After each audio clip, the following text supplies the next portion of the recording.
നീക്കോ മിനോറും Norman ഒസ്ബോണും തന്നെ ഉപേക്ഷിച്ചു പോകുന്നതായിട്ടും തനിക്കേറെ അടുപ്പമുള്ളവരെയെല്ലാം scorpion കൊല്ലുന്നതായിട്ടും അവസാനം സ്കോർപ്പിയന്റെ കയ്യാൽ താനും മരണപ്പെടുന്നതുമായിട്ടുള്ള ഒരു ഭീകരമായ ദുസ്വപ്നം കണ്ട് ഞെട്ടി ഉണരുകയാണ് പീറ്റർ പാർക്കർ.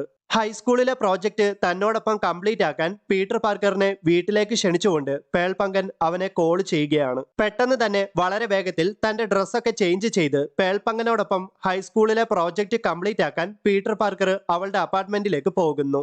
അവർ പ്രോജക്റ്റിന്റെ കാര്യങ്ങളൊക്കെ ഡിസ്കസ് ചെയ്തുകൊണ്ടിരിക്കുന്ന സമയത്ത് ലോണി ലിങ്കൺ പേൾ പങ്കനോട് സംസാരിക്കാനായിട്ട് അവളുടെ വീട്ടിലേക്ക് എത്തുകയാണ്. പേൾ പങ്കൻ അവസാനമായിട്ട് ലോണി ലിങ്കണോട് ദ 110th സ്ട്രീറ്റ് ഗ്യാങ്ങിൽ നിന്ന് രക്ഷപ്പെടാൻ ആവുന്നത്ര പറഞ്ഞു നോക്കി.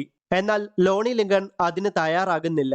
സ്കോർപ്പിയൻ എന്ന ത്രെറ്റ് ദ 110th സ്ട്രീറ്റ് ഗ്യാങ്ങിനെ തകർക്കാൻ തുനിഞ്ഞിറങ്ങിയിരിക്കുകയാണ്. ഏതാപത്തിലും എന്റെ ഗ്യാങ്ങിനെ വിട്ട് ഞാൻ പോകത്തില്ലെന്ന് ഞാൻ അവർക്ക് വാഗ്ദാനം നൽകിയതാണ്. അതുകൊണ്ട് തന്റെ ഗ്യാങ്ങിനെ ഉപേക്ഷിക്കാൻ താൻ തയ്യാറല്ലെന്നാണ് ലോണി ലിങ്കൺ പറയുന്നത്.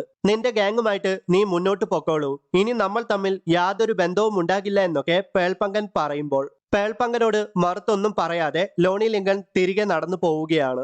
അവർ സംസാരിച്ചതെല്ലാം ജനാലയിലൂടെ കേട്ട പീറ്റർ പാർക്കർ ലോണി ലിങ്കന്റെ പുറകെ പോയിട്ട് പേൾ പങ്കൻ പറയുന്നത് കേൾക്കുമെന്നും ദ 110th സ്ട്രീറ്റ് ഗ്യാങ്ങിനെ ഉപേക്ഷിക്കൂ എന്നുമൊക്കെ പീറ്റർ പാർക്കർ ആവുന്നത്ര ലോണി ലിങ്കനോട് പറയാൻ ശ്രമിച്ചു. പേൾ പങ്കനും പീറ്റർ പാർക്കറും തന്റെ കാര്യത്തിൽ ഇത്രയധികം എഫേർട്ട് ഇടുന്നത് കണ്ടിട്ട് തനിക്ക് സന്തോഷമുണ്ടെന്നും എന്നാൽ ദ 110th സ്ട്രീറ്റ് ഗ്യാങ്ങിനെ തനിക്ക് ഉപേക്ഷിക്കാൻ സാധിക്കില്ലെന്നും തന്റെ ഫാമിലിയുടെ സേഫ്റ്റിക്ക് വേണ്ടി കൂടിയാണ് താൻ ഇങ്ങനെയൊക്കെ ചെയ്യുന്നതെന്നും ലോണി ലിങ്കൺ പീറ്റർ പാർക്കറിനോട് പറയുന്നു.